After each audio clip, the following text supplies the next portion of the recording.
Today on the farm, I'm getting ready to put some clover down in this cow pasture, but first I got to aerate it. Now I'm going to be using the 4430 with the clamp-on deals. The reason we had the clamp-on deals hooked on is because this implement is buried deep in the pasture. This ground is harder than a brick bat and we need as much traction as possible. So added a little extra traction here. See if we can get this thing pulled across this hard pasture. The reason I'm aerating before I plant my clover is that with a hard compacted ground, the roots will not grow properly and the clover will not get as big or as healthy as it could get. So by aerating the ground, making it a little bit softer, my roots are able to grow bigger, which means a bigger plant, which means more forage for my cows. The 4430 uses the chrome triangle guidance system. On your first pass of the field, you point this little triangle at something on the other end of the field and you drive towards it. And that's all it is to it. The satellite never goes down and it always works.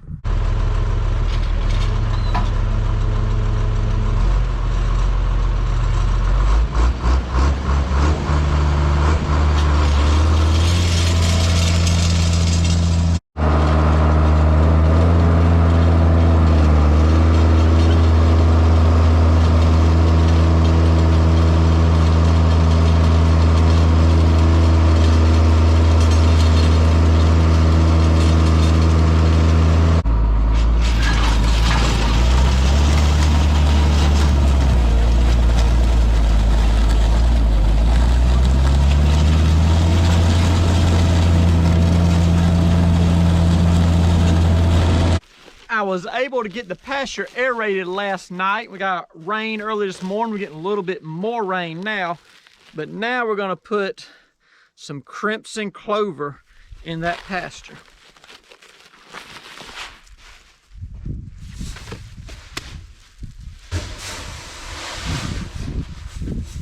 So I am planting clover out here in the pasture now. It is drizzling rain and I do have the cover on the drill so that no moisture can get inside the drill. You don't want moisture inside the drill because the seeds get wet and they won't flow through the tubes correctly.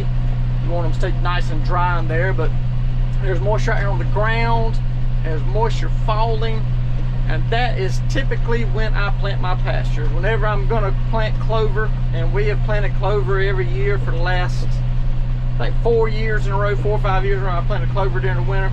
Well, I'm going to drill some clover. We get everything ready to go, and then we wait on the rain.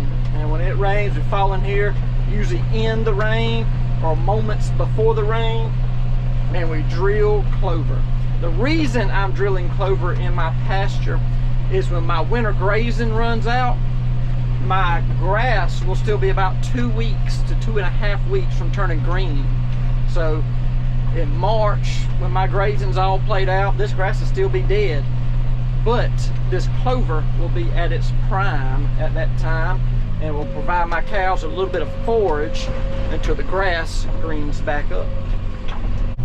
The crimson clover forage is a high value forage and you do need to supplement a little bit with hay. It might be a little bit too rich, so I will have some dry hay out here to supplement their grazing when they're on this clover.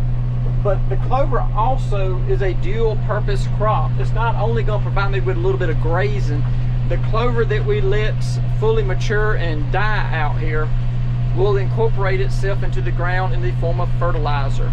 This clover makes a great fertilizer if you leave it out here and let it die in place. And if you do so, it will reseed and come back next year. Now, it will not do that indefinitely. You will get 4, 5, maybe 6 years out of it, and you'll need to re-drill and plant again. But once you can establish a good stand, it will replant itself for several years. And so the battle that I usually engage in is trying to get that stand. It doesn't always work out as easy as come out here and plant it and it comes up. If we get a frost, a hard frost in the next couple of days after this germs, or maybe next week one day, it'll kill the crap out of this clover. So we got to have the right conditions to get a good stand, and then we should have a few years of a high value grazing crop out here that's also putting fertilizer back in my pasture.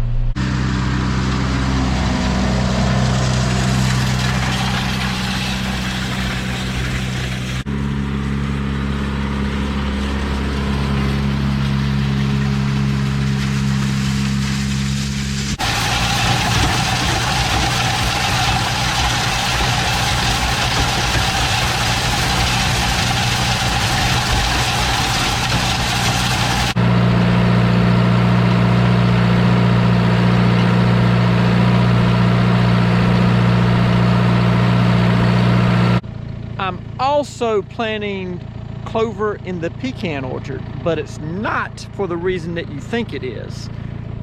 Sure, clover makes a good fertilizer, but I do a herbaceous strip where the roots of my pecan trees are. So there won't be any clover growing where the roots of my pecans are, so there will be no fertilizer value gained from the clover in this orchard. However, this is a row crop field of cotton. And there's some pretty cotton out yonder. But right here on about 20 acres, there's gonna be a close to zero harvest due to deer damage. The deer ruin this corner of this irrigated field every year. You could say, hey, why don't y'all just shoot them? Oh, we shoot the deer. We got summer permits. We kill a lot of deer. I got a condo stand right over here. We put friends, family, and strangers in that condo during deer season. Let them shoot all the deer they want to shoot. There's some Florida hunters rent this piece of property right here. Kill all the deer they want to kill. The deer still are toting us off out here. However many deer you think we kill, triple that number, and you'd be in the ballpark of how many we kill. We kill a lot of deer, but there's just so many. There's so many deer. You can't understand how many deer are in this area. So during the summer, you can come out here and see 70 or 80 deer standing in this part of the field at sundown. And that's a big problem. So my plan is I'm stripping these row middles in this pecan orchard with clover. So when I come in here and plant my row crop in April and May, and them little crops just emerge and the deer come out here and bite the tops off of it and kill it and ruin everything for the whole year. When that's going on, I'm gonna have like foot tall clover out here.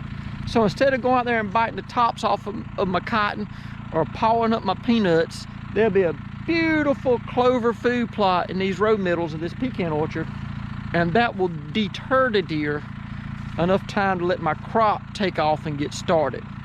Or that's the plan. We're gonna find out this spring. Still a lot of nuts on them trees. Lord have mercy. They loaded down out here. Well, that's it for today. We're finishing up out here in the pecan orchard, and the Lord has blessed us with a little bit of rain here at the end to help add some more moisture to it. I hope the Lord has blessed you today also, and thank y'all for watching. See you next time.